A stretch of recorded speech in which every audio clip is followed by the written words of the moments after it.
Are triple-digit oil prices on the horizon? Warren Pies of 314 Research made that bullish call on our network a few weeks ago. Now we're in this window where the Saudis and the rest of OPEC has finally gotten their act together and are withholding supply. And I think their goal is to basically run these shorts out of the market. And by the time this saga is over, I think we end up touching $100 a barrel on oil. And ultimately, this is going to be a big driver for the energy sector in the near term. Oil's up more than 20% over the last 3 months, now trading near $90 a barrel, or closing in on it, we'll say. Other firms like RBC jumping on the bandwagon, saying $100 oil is possible if momentum in the crude market keeps going. 314 Research co-founder Warren Pies joins us now. Warren, we just showed sound of you talking about this a month ago, but I think you actually first started making this call much earlier in the summer. You were ahead of the game. Why did you make the call? Are you sticking with it? Yeah, thank you. I appreciate playing that clip and giving me credit there. I am sticking with the call. In our benchmark is Brent, and so that's what we're watching. We're about 91 now, so we're getting close to, I would say, late innings on the call as everybody's starting to come into it, and you see like Goldman and RBC jumping on the $100 bandwagon and a little bit over that.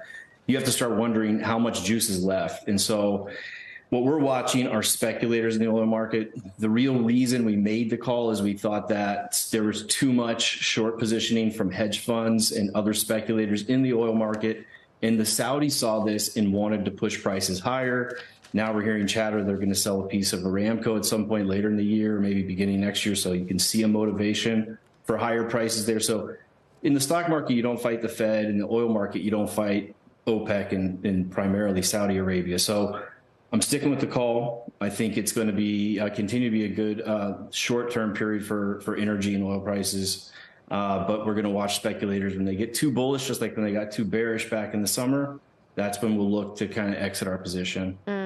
Yeah, and here in the U.S., we've seen rig counts coming down all summer, too. I think today we get these weekly numbers. I think today was the first time that Baker Hughes reported an increase of 1 since June, to your point, about how the supply-demand dynamic is playing out here. You're watching this at home, to channel John Fort. How do you invest in this? You're not going to go out and buy Brent futures. What do you buy?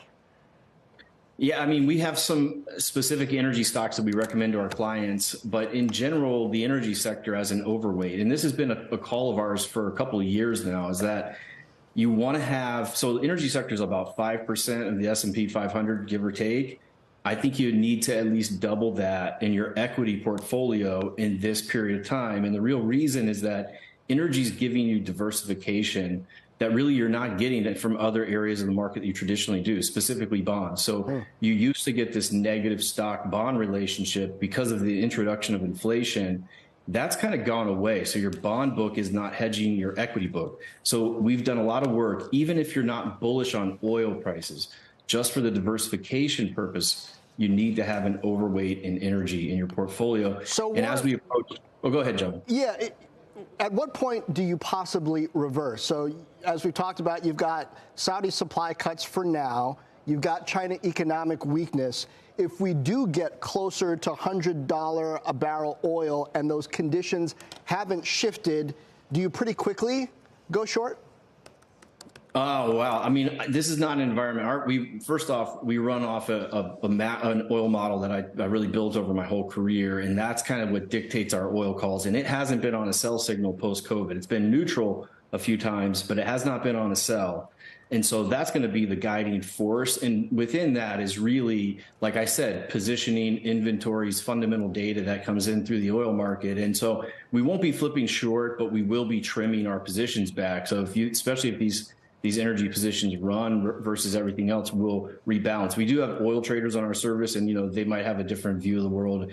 And we would say square your books once we get up to that level. And so we've moved from, our call was at 70. Back when we were at 70, we're going to be at 100 by the year end. I think that works out. And when it happens, I think you start looking for the exit door, because there is a lot of supply that has to come back on the market. So this has been an OPEC engineered rally. Okay. And ultimately that supply comes back and it's going to weigh on the price of oil. So this is not the time to get uber bulled up about the long term.